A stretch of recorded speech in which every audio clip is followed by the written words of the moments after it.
नमस्कार, स्वागत है आप सभी का न्यूज़ 24 के सोशल मीडिया प्लेटफॉर्म पर। मैं हूं आपके साथ विपनेश माथुर और इस वक्त मैं आपके साथ मौजूद हूं इसीलिए क्योंकि आपको एक बड़ी अपडेट देनी है। जैसा कि आप जानते हैं कि कोरोना काल में और जो लॉकडाउन का पीरियड चल रहा है, इसमें बहुत सारे ऐसे लोग हैं, खासकर प्रवासी मजदूर, छात्र और अन्य लोग जो दूसरे राज्यों में फंसे हुए हैं, वहाँ पढ़ते हैं छात्र या ये जो प्रवासी मजदूर हैं काम करते हैं। 30 से 40 दिन हो चुके हैं लेकिन वो वहाँ से निकल नहीं पा रहे हैं और वो अपने घर जाना चाहते हैं क्योंकि नौकरी नहीं है अब और खाने के लिए भी अब राशन खत्म हो चुका है। हालांकि राज्य सरकारें अपने अपने स्तर पर मदद जरूर कर रही हैं लेकिन उनकी अपनी समस्याएं, तकलीफ है, पैसे भी खर्च हो चुके हैं। वहीं छात्रों की भी अपनी अपनी समस्याएं हैं। तो ऐसे में राज्य सरकारों की तरफ से आग्रह किया गया था केंद्र सरकार से कि जो उनके लोग अन्य राज्यों में फंसे हुए हैं उनके लिए स्पेशल ट्रेनें चलाई जाएं ताकि वो लोग अपने घर पहुंच सकें। तो इस समस्या को समझते हुए परमिशन दे दी गई है। रेलवे भी पूरा साथ दे रहा है। तो मजदूरों, छात्रों और अन्य लोगों के लिए 7 स्पेशल ट्रेनें चलाई गई हैं और इन ट्रेनों में तकरीबन 7,000 यात्री मौजूद रहेंगे। इनमें से कुछ ट्रेनें ऐसी हैं जो पहुंच चुकी हैं अपने मुकाम तक और कुछ ट्रेनें ऐसी हैं जो अभी रास्ते में हैं, उनका पहुंचना बाकी है। तो मैं आपको बता देती हूं कि पहली ट्रेन तेलंगाना के लिंगमपल्ली से झारखंड के हटिया के लिए चली थी। ये देर रात हटिया पहुंच चुकी है और यात्रियों के लिए पहले से ही व्यवस्था कर दी गई थी। उनकी हेल्थ स्क्रीनिंग को लेकर बात करें या फिर उनके क्वारंटीन की व्यवस्था पहले ही कर दी गई थी। बसों में सवार होकर वो अपने जिलों तक पहुंचे हैं। इसी तरह मैं बात करूं, नासिक से भोपाल स्पेशल ट्रेन शनिवार सुबह पहुंच चुकी है। जी हां, ये नासिक से भोपाल जो है पहुंच चुकी है। यहां पर भी व्यवस्था कर दी गई थी। वहीं केरल के एर्नाकुलम से ओडिशा के भुवनेश्वर तक ट्रेन अभी चल रही है और इसमें करीब जो संख्या है वो 1200 है। 1200 लोग इसमें सवार हैं जिनमें ज्यादातर मजदूर और उनके परिवार हैं। सोशल डिस्टेंसिंग का इसमें पालन लगातार किया जा रहा है क्योंकि आप जानते हैं कि पहले जो रेल में बैठने की सुविधा होती थी, संख्या ज्यादा होती थी, लेकिन अब सोशल डिस्टेंसिंग को देखते हुए मजदूरों को और जो लोग हैं उनको दूर दूर बैठाया गया है ताकि वो सुरक्षित रहें, कोरोना एक दूसरे को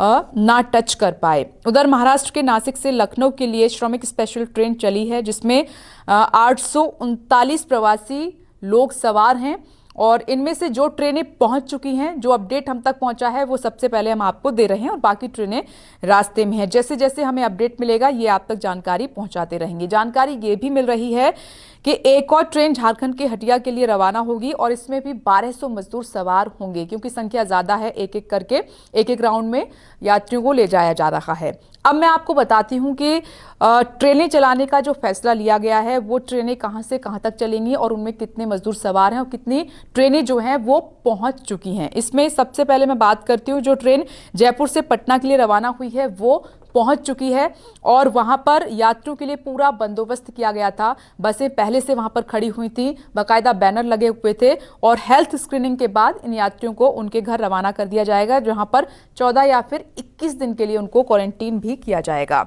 तो ये ट्रेन पहुंच चुकी है जयपुर से पटना के लिए। और वहीं मैं बात करूं, कोटा से हटिया के लिए एक ट्रेन इसमें चली है। इसमें 1000 यात्री, संख्या है 1000 जो यात्री हैं वो सवार हैं।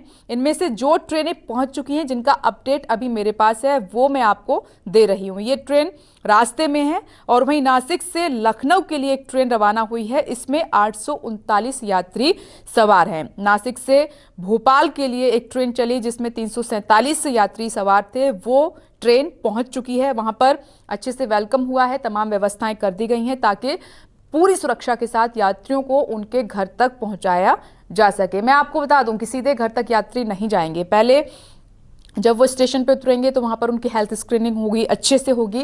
फिर उसके बाद उनको बसों में जो राज्य सरकार की तरफ से सुविधा दी गई है वैसे उनको उनके जिलों तक पहुंचाया जाएगा। वहां पर 14 से लेकर 21 दिन के लिए उनको क्वारंटीन किया जाएगा। फिर उनकी रिपोर्ट आएगी, उसके बाद ही उनको जाने की परमिशन दी जाएगी।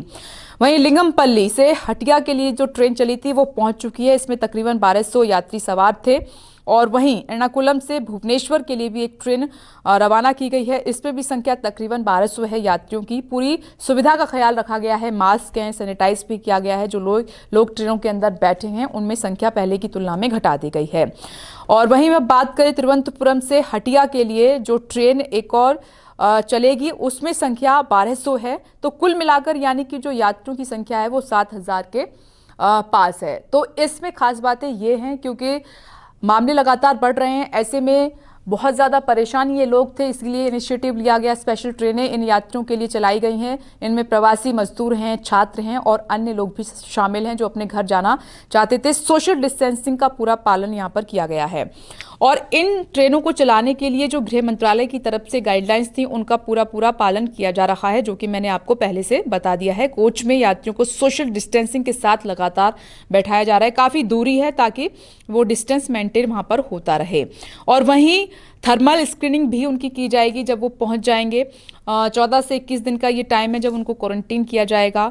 और आपको ये मालूम है कि राज्य सरकारों के विशेष आग्रह पर ये ट्रेनें, स्पेशल ट्रेनें चलाई जा रही हैं। शुरुआती और आखिरी स्टेशन के बीच में ये ट्रेनें कहीं नहीं रुकेंगी, यानी कि जिस स्टेशन से ये शुरू होंगी और जहां दूसरे राज्य में जहां आखिरी स्टेशन जहां इनको पहुंचना है वहीं पर रुकेंगी। बीच में रुकने की इनको परमिशन नहीं है, बिल्कुल भी इजाजत नहीं है। और श्रमिकों को ट्रेन में बैठाने से पहले भी उनका जो है हेल्थ स्क्रीनिंग हुआ है। पूरी तरीके से राज्य सरकार ने जिम्मेदारी ली है उनके चेकअप की। उसके बाद ट्रेन में उनको बैठाया गया है और उतरने के बाद भी यही प्रोसेस सेम रहेगा। अगर किसी में कोई लक्षण है, कोई सिम्टम है, तो उनको जाने की इजाजत दूसरे राज्य में नहीं दी गई है। उनको क्वारंटीन किया गया है या ट्रीटमेंट के लिए उनको आगे भेज दिया गया है। आप ये भी जानते हैं कि कोरोना की वजह से जो देश के अन्य राज्यों में मजदूर फंसे हैं और राज्यों की सीमाओं के भीतर रिफ्यूजी यानी कि शरणार्थी सा उनको बना दिया है, क्योंकि कोई रास्ता ही नहीं था। इतने दिनों से वो लगातार कोशिश भी कर रहे थे, कई बार नियमों का उल्लंघन भी हुआ। और जब वो अपनी बातें बताते थे, अपने दर्द को बयां करते थे, तो वो समझ में आता था कि कितनी बड़े संकट में है कोरोना की वजह से ये लोग। इसीलिए ये बड़ा इनिशिएटिव लिया गया है। ये खासतौर पर ट्रेनें चली हैं, इनकी संख्या बढ़ाई भी जा सकती है, राउंड इनके बढ़ाए जा सकते हैं। जो ट्रेनें पहुंच चुकी हैं वो मैंने अपडेट आपको दे दिया, और जो ट्रेनें रास्ते में हैं उसकी भी जानकारी लगातार आपको आगे तक पहुंचाते रहेंगे। ऐसे में आप सभी से यही अपील है कि सोशल डिस्टेंसिंग का पूरा आप पालन करें, कहीं पर भी रहें, खुद को सैनिटाइज करें और परिवार वालों का भी ध्यान रखें। और जो सरकार की तरफ से, गृह मंत्रालय की तरफ से जो निर्देश दिए गए हैं उनका खास तौर पर आप बहुत पालन करें, निगरानी में रहें, भागने की कोशिश ना करें, क्योंकि अगर आप भागेंगे तो अपने लिए भी खतरा है और दूसरों के लिए भी बहुत बड़ा खतरा है। बाकी अपडेट के लिए आप बने रहिए News 24 के साथ।